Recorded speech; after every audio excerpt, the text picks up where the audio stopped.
Prime time में हम बात करेंगे। सौरभ भारद्वाज साहब हैं, विधायक आम आदमी पार्टी। प्रभाकर केलकर जी हैं, महासचिव हैं भारतीय किसान संघ के। संबित पात्रा प्रवक्ता बीजेपी, रणदीप सुरजेवाला प्रवक्ता कांग्रेस और देवेंद्र शर्मा कृषि विशेषज्ञ हैं। आप ट्विटर से लेकर अखबार तक में कृषि से जुड़े मसलों पर लिखते रहे हैं। संबित साहब, मुझे इस बात का जवाब दीजिए कि क्यों हरियाणा में 2 गुना राशि तय की गई है, जबकि आप दावा कर रहे हैं कि इस कानून के हिसाब से 4 गुना राशि है, जबकि इस कानून में 2 से 4 का बैंड है। देखिए, पहला विषय है कि कानून जो 2013 में पारित हुआ था, अभी तो खैर अध्यादेश है, उसमें किसी प्रकार का कॉम्पेंसेशन में इस ऑर्डिनेंस ने छेड़छाड़ नहीं किया है। बिल्कुल जिस प्रकार का कॉम्पेंसेशन था, अर्थात रूरल एरिया में 4 टाइम्स द मार्केट वैल्यू और अर्बन एरिया में 2 टाइम्स मार्केट वैल्यू, उसी पे आज भी स्टैंड करती है। हरियाणा में मैंने अभी फोन करके पता लगाया था, हुड्डा सरकार ने इसके विपरीत 2 गुना रेट प्रस्तुत किया था। इस सरकार ने उसे कैंसिल कर दिया है कि नहीं।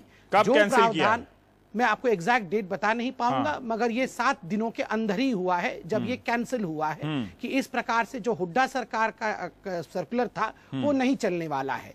और तीसरा विषय है, अगर हुड्डा सरकार का भी वो गलती थी तो हम में से किसी को भी जाके कोर्ट में उस पे हमें केस करना था। नहीं सर, क्योंकि कितना देश कोर्ट के में जाएंगे? ये जो कानून के किसान बाहर, है, देश इसके के पास कानून अनाज के बेचने बाहर और रखने के कोई पैसे भी नहीं काम होते हैं। कर इसको सकता। कोर्ट का हमने रास्ता अगर उसे हम देंगे कैंसिल कर संबित दिया। साहब, ये ठीक बात नहीं है।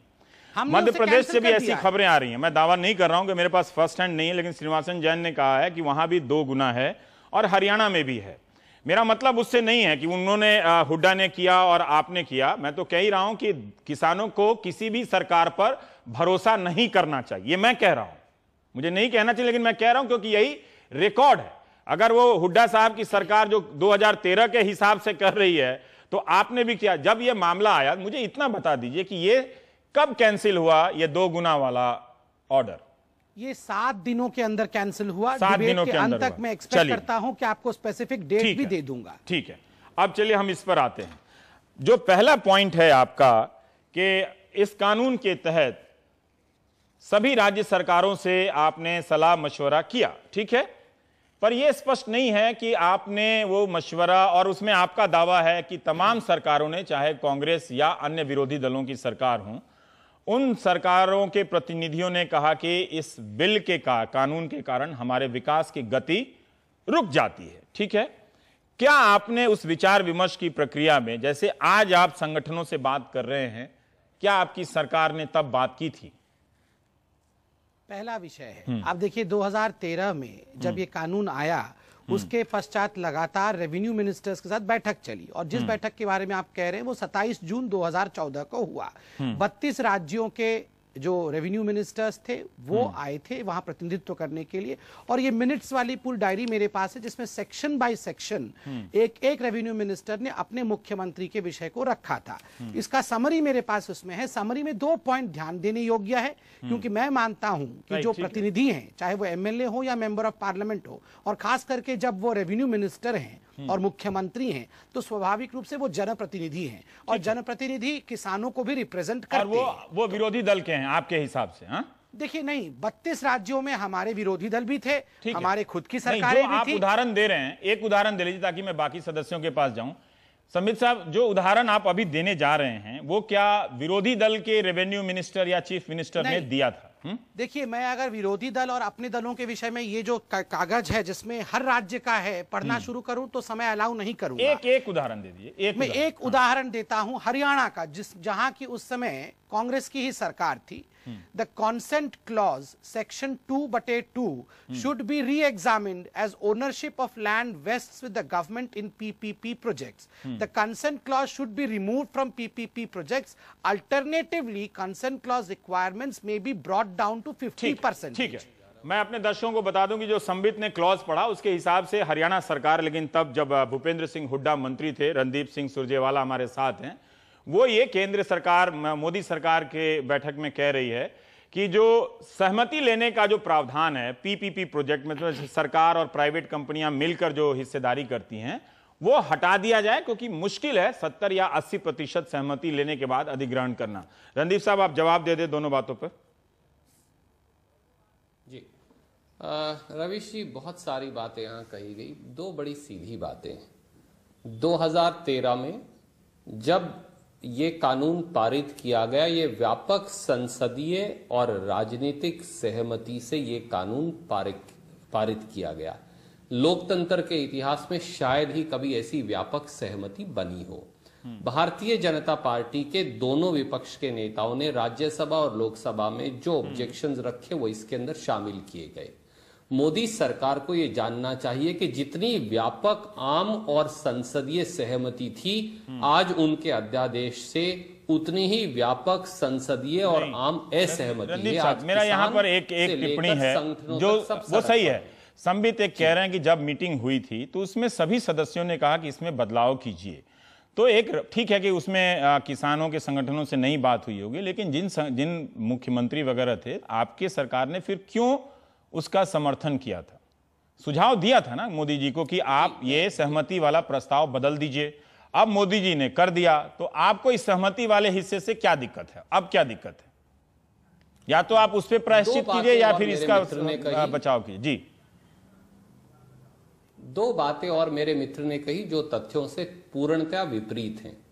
पहली बात थी जो उन्होंने कार्यक्रम के शुरू में कही, इस समय भारतीय जनता पार्टी की सरकार ने नारनौल के अंदर, शायद उन्हें मालूम नहीं, मेरे पास कागजात हैं, चाहे तो कॉपीज ले सकते हैं, नारनौल में जब 4 गुना मुआवजा दिया Delhi Mumbai industrial corridor project के लिए, तो सरकार ने न केवल उस अधिकारी का तबादला कर दिया जो कमिश्नर गुड़गांवा रेंज थे, परंतु वो पूरा प्रोजेक्ट ही खारिज कर दिया।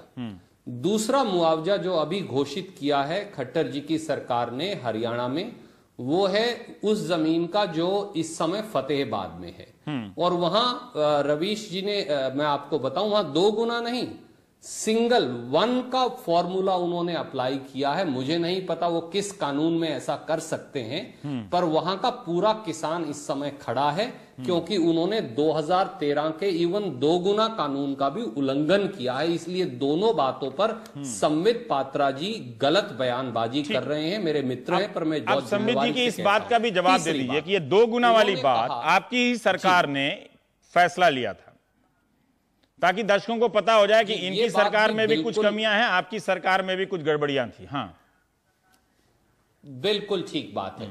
और जो हमने निर्णय लिया था वो बाकायदा 2013 के 4 गुना कानून के मुताबिक लिया था। बल्कि उस अधिकारी ने, जो कमिश्नर गुड़गांवा थे, ये लिखा कि मौजूदा भारतीय जनता पार्टी की सरकार तत्कालीन कांग्रेस सरकार का निर्णय खारिज कर रही है जो गलत है। इसके बावजूद भी इन्होंने पूरा लैंड एक्विजिशन खारिज कर दिया। तीसरी बात इन्होंने कही कि हरियाणा की तत्कालीन सरकार ने कंसेंट क्लॉज पर ऐतराज किया था। ये बात तथ्यों से परे है। इनफैक्ट अगर आप ये मौजूदा कानून का अध्ययन भी करें तो ये मौजूदा कानून जो है, ये पूरा कानून हरियाणा सरकार की, तत्कालीन कांग्रेस सरकार की जो भूमि अधिग्रहण नीति थी, जो हम पहली बार लेकर आए और आपको उसकी जानकारी है। हमने एन्युटी का कॉन्सेप्ट शुरू किया, का विरोध नहीं किया था सहमति वाली बात का, क्योंकि वो मिनट्स दिखा रहे हैं। संबित मिनट्स दिखा रहे हैं। किसी भी राज्य का पूछ ले, मैं उस राज्य का मिनट पढ़ दूंगा। नहीं, ठीक है, हरियाणा का मिनट्स है उनके पास, सबका मिनट है। दमन दीव का है, गुजरात का है, उत्तर प्रदेश का है, त्रिपुरा का है, मणिपुरा का, और क्लॉज बाय क्लॉज मिनट है। गुजरात में बहुत सारे किसान संपर्क करने का प्रयास कर रहे हैं, वो नहीं छोड़ूंगा, बाबू हो जाते हैं, छोड़ देता हूं गुजरात को। हाँ, रणदीप जी इसका जवाब दीजिए। नहीं, गुजरात के बारे में हम भी नहीं कहेंगे। हाँ, स्पष्ट है, हमारी कांग्रेस की तत्कालीन सरकार ने 2013 के कानून का कभी विरोध नहीं किया। ठीक है, मेरे मित्र जो है वो सही बात नहीं कह पा रहे हैं। मुझे लगता है कि उनकी मौजूदा भाजपा सरकार ने कहा होगा। कृपया करके अपने तथ्य जरूर चेक करें। दर्शकों को पर एक बड़ा इशू है रवीश, अगर मैं जी पूरी कर लीजिए अपनी बात रणदीप। एक बड़ा मुद्दा है, केवल 2 लाइन में मैं कहूंगा। हाँ, सवाल केवल यह है कि 2013 में यह कानून पारित किया गया तो भारतीय जनता पार्टी की सहमति थी। 2014-15 में जब यह कानून लागू भी नहीं किया गया तो ऐसा क्या हो गया कि मोदी जी को उस कानून के अंदर भारी खामियां नजर आई और उन्होंने उस कानून की आत्मा को पूर्णतः खत्म कर दिया। दूसरा एक सीधा सा सवाल मेरे मित्र से है कि जब आम सहमति से यह कानून बना था, जब भारतीय जनता पार्टी की प्रांतीय सरकारों की सहमति से यह कानून बना था, तो क्या मजबूरियां थी? क्या 2014 के लोकसभा चुनाव में आपने किसी विशेष उद्योगपति या उद्योगपतियों के समूह से कुछ वायदे किए थे इस कानून को निरस्त करने के? किसान के बेटे के तौर पर आपसे भी मैं ये पूछना चाहूंगा। हरियाणा के संदर्भ से एक बात हो रही है कंपनसेशन को लेकर। इन दोनों के जवाबों से ऐसा लगता है कि दोनों जगह गड़बड़ियां हैं, है ना? मैं ये कह रहा हूं कि अभी तक आपके स्टूडियो में आने से पहले मुझे ऐसा लग रहा था कि कांग्रेस और बीजेपी के अंदर इस चीज पे विवाद है, मगर जिस तरीके से मैंने कांग्रेस और बीजेपी के दोनों प्रवक्ताओं के बयान सुने और ऐसा लगा कि कहीं कहीं दोनों तरफ ही फिसलन है। तो आप जो बात पहले कह रहे थे विश्वसनीयता की, वो बात आज दोबारा से जो जन लोकपाल के मुद्दे पे भी इस तरीके की ही नूरा कुश्ती सामने आती थी और कोई भी पार्टी इन दोनों में से साफ साफ अपनी बात नहीं कह पाती थी, गोल गोल गोल गोल टेक्निकलिटीज के अंदर बात घूमती रहती थी। दर्शक को समझ में नहीं आता था कौन किसान की तरफ है, कौन कॉर्पोरेट की तरफ है।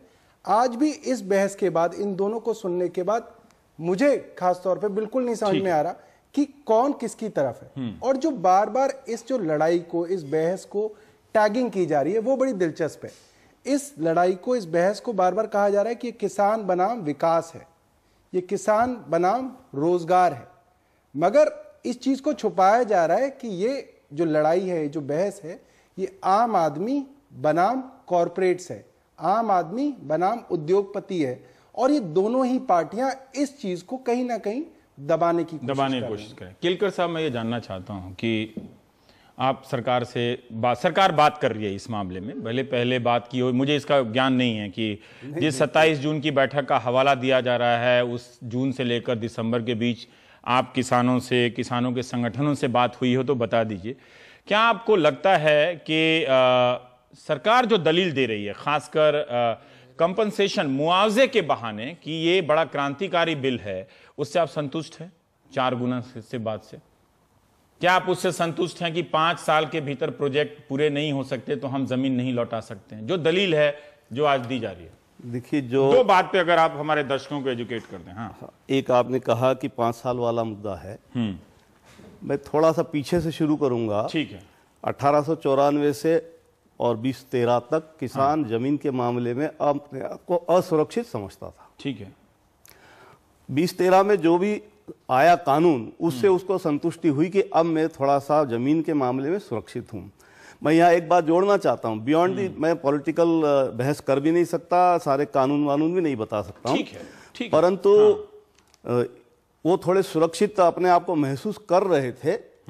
आज वो असुरक्षा की भावना फिर से आ गई है, बदलाव के कारण। के कारण। और एक सरकार ने, यानी उन्होंने, यूपीए ने बिल्कुल दूसरा एंड पकड़ा था, इन्होंने एकदम दूसरा एंड पकड़ लिया। ये लोकतंत्र है, डेमोक्रेसी है, सबसे बात करके, सबको संतुष्ट करके कुछ करके। क्या आप किसान संगठनों से बात की गई थी अध्यादेश लाने से पहले? मैं ये मना नहीं कर सकता हूं कि नहीं की थी, पर वो औपचारिकता थी। औपचारिकता थी बात। 12 आप 4 बजे कैबिनेट में पारित कर रहे हैं, 12 बजे हमसे बात कर रहे हैं उसी दिन। अच्छा। तो और आपसे बात हुई थी? ये जो 160 संगठन आए थे, उनसे बात हुई थी क्या? उनका या उनके अलावा कोई था, या आप चूंकि हम ही लोग, इसलिए आपको, मैं उसमें बातचीत में नहीं था शायद। हाँ। पर हमारे लोग थे, आपके ही लोग थे, मतलब और दूसरे संगठन। और उस समय भी हमने ये चेताया था कि आप अपने पैर पे कुल्हाड़ी मत मारो, आपने कहा था तब। अच्छा। हमारे जो लोग, ठीक है, हाँ, आप संगठन की तरफ से आपने कहा था।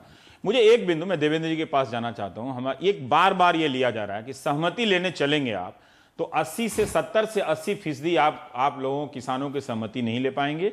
इसलिए कोई व्यक्ति अगर बेचना भी चाहता है तो वो वंचित हो जाएगा, वो नहीं बेच पाएगा सरकार को या फिर कॉर्पोरेट के किसी प्रोजेक्ट में जिसमें सरकार भी हिस्सेदार है, उसके लिए काफी देर होगी। इन दोनों बातों पे अपना पक्ष रखिए। थोड़ा सा एक उदाहरण के साथ बताऊंगा। हाँ। औरंगाबाद के पास ही एक दवा फार्मा कंपनी लगी। हाँ। उनको कुल 25 एकड़ जमीन चाहिए थी। 250 एकड़ जमीन उन्होंने ले ली। एक ही यूनिट लगी है, बाकी खाली पड़ी है। और 25 एकड़ जमीन देने वाले किसान भी इस देश में आज भी मौजूद हैं। किसान देना चाहते हैं? हाँ, देना चाहते हैं। हाँ। आज खेती तो कोई लाभ का धंधा रह नहीं गया है। जो देना चाहते हैं उनकी बात, सबकी बात नहीं कर रहा हूं, क्योंकि जमीन ही आज एक एसेट है केवल। चलिए मान लीजिए जो देना चाहता है वो कैसे भरोसा करे इन नीतियों पे, बताइए। नहीं करेगा ना। ये जो दावा किया जा रहा है कि ये गरीबों की मदद करेगा, किसानों को इससे लाभ होगा, अब मुझे आप बताइए कि क्या लाभ होगा। नहीं, ये जो आप लोग विचारधारा के स्तर पर एक ही ध्रुव के लोग हैं, लेकिन तब भी मैं जानना चाहता हूं, ये जो दावा किया जा रहा है गरीबों की तरफ जाएंगे या इंडस्ट्रियल कॉरिडोर के अंतर्गत हम गांव की तरफ जाएंगे। आज तो बड़े शहरों के चारों तरफ ही इंडस्ट्री होती है। मैं जरा इंडस्ट्रियल कॉरिडोर की परिभाषा ही नहीं परिभाषित की गई है इसमें कि कितनी जमीन एक्वायर करेंगे, कितनी जमीन चाहिए। आज कोई बोल रहा है कि 1 किलोमीटर दोनों तरफ लेंगे, कल कोई बोल रहा था 2 किलोमीटर लेंगे। मुझे ये बताइए कि अब जब कहा जा रहा है कि सरकार आवासीय अधिकार का कानून ले आएगी, है ना, जो राइट बेस्ड पॉलिटिक्स ये सरकार भी करेगी जो पिछले सरकार कर रही थी, तो सबको जमीन या घर देने का एक नीति बनाएगी। क्या इन नीति को बना देने से ये मसला सॉल्व हो जाता है, हल हो जाता है, जो इससे अधिग्रहण का जो मसला है? क्योंकि लोगों को लग रहा था कि ये 2 मान जाए सरकार, और चूंकि उसने वादा किया है तो वो करेगी, 2022 नहीं वो करेगी। क्या घर देने से और घर बनाने के लिए जमीन देने से भूमि अधिग्रहण से जुड़ा जो सवाल है उसका जवाब मिलता है आपको? देखिए, अलग अलग मुद्दों पर अलग अलग कुछ न कुछ उसके प्रभाव रहते हैं। जिनके पास जो आज जमीन नहीं है घर बनाने के लिए भी, वो आज जमीन नहीं खरीद सकता है। सही बात है। हाँ। परंतु गांव एक परिवार होने के नाते हमारे ही किसान उनको वहां बसाते रहे हैं हमेशा। यानी कहीं ना कहीं विश्वास की कमी आप कर रहे हैं आपस में लड़ा करके। हमारा निवेदन है कि गांव में आपस में लड़ाई मत कराइए। ये आवास नीति के बहाने, है ना। जो इसका इससे जो जुड़ी समस्या है उसका समाधान आप इससे रिलेटेड कीजिए। हाँ, यस, ठीक है। देवेंद्र शर्मा जी, मैं ये जानना चाहता हूं कि अब तक जो बातचीत हुई है और जो समाधान सरकार की तरफ से बताए जा रहे हैं, मैं अभी राजनीतिक सवाल पे नहीं आ रहा हूं कि अकाली दल क्या कर रहे हैं और इन्होंने क्या कर रहे हैं, उसमें बताइए कि इसमें ईमानदारी कितनी है और कितनी विश्वसनीयता है जिससे आम किसान ये भरोसा कर ले कि ये कानून उसकी जमीन से जुड़े हितों की रक्षा की गारंटी करता है। जो अध्यादेश वाला कानून है, बिल है, जो ड्राफ्ट है। जी रवीश जी, अगर आप मुझे इजाजत दें तो मैं थोड़ा सा बैकग्राउंड बताना चाहूंगा जिसके परिप्रेक्ष्य में दुनिया में ये सारा प्रोसेस चल रहा है। हाँ। और मुझे लगता है कि उस समझ के बाद आपको सब स्पष्ट हो जाएगा कि ये क्यों हो रहा है। ठीक है, इसमें मैं एक सवाल और जोड़ दूं। देवेंद्र जी, अपने इस जवाब में ये भी, इस बात का भी जवाब दीजिएगा कि दुनिया में कहां ये सोशल इंपैक्ट असेसमेंट होता है और क्या ये हमेशा इतना टाइम लेता है कि विकास को विनाश में बदल देगा? ये भी जवाब आप अपने जवाब में दे दीजिए। जी सर। ठीक है, ठीक है। 1996 में वर्ल्ड बैंक ने कहा था कि भारत को 2015 यानी 20 साल के अंतराल में 40 करोड़ लोगों को गांव से शहरों की तरफ शिफ्ट करना है। उन्होंने कहा था जो जनसंख्या भारत की गांवों से निकलेगी वो इंग्लैंड, फ्रांस और जर्मनी की जनसंख्या से दुगनी होगी। उनकी जनसंख्या 20 करोड़ है, तो 40 करोड़ लोगों को मूव करना था। ठीक है। और 2008 की वर्ल्ड डेवलपमेंट रिपोर्ट में कहा गया है कि जो काम हमने आपको, ऐसा कुछ कहा गया है कि जो काम आपको कहा गया था वो आपने किया नहीं है, अब जल्दी करिए। जल्दी करने के लिए लैंड एक्विजिशन करिए, लैंड रेंटल्स करिए। जो यंग लोग रह गए हैं खेती के अंदर, उनको खेती के अलावा कुछ नहीं आता है, तो उनको आप सिखाइए कि भाई कैसे मजदूर बनना है, कैसे इंडस्ट्रियल वर्कर बनना है। उसके लिए ट्रेनिंग इंस्टीट्यूट खोलिए। तो 2009 में चिदम्बरम साहब ने बजट में अपने 1000 ITIs का प्रावधान कर दिया। मैं आपसे कहना ही चाहता हूं कि ये एक सोची समझी एक डेवलपमेंट का रास्ता बनाया जाता है कि किसान जो है वो डेवलपमेंट के रास्ते में खड़ा है। मुझे समझ नहीं आता है ऐसा क्यों कहा जाता है। रघुराम राजन जी जब ज्वाइन किए थे तब उन्होंने खुद कहा है कि कंट्री की रियल ग्रोथ तब होगी जब हम गांव से लोगों को शहरों की तरफ ले आएंगे। अगर ये सोच है तो मुझे लगता है कि पहले सारी सोच की तरफ जाएं कि क्या होकर रहा है। ठीक है। दुनिया में आज देखें सब कंपनीज लगी हुई हैं लैंड ग्रैब करने के लिए, लैटिन अमेरिका में, अफ्रीका में, अब तो इंडिया में भी 31 कोलैबोरेशन प्रोजेक्ट चल रहे हैं जहां लैंड ग्रैब किया जा रहा है। हमारे देश में इकोनॉमिस्ट कहते हैं कि साहब पैदा मत करिए, जमीन दे दीजिए कंपनीज को और बाहर जाके आप लैंड लीजिए और वहां पर खेती करिए। ये जो सोच आ गई है ये बहुत खतरनाक है। और इसमें एग्जाम्पल दिया जाता है चाइना का।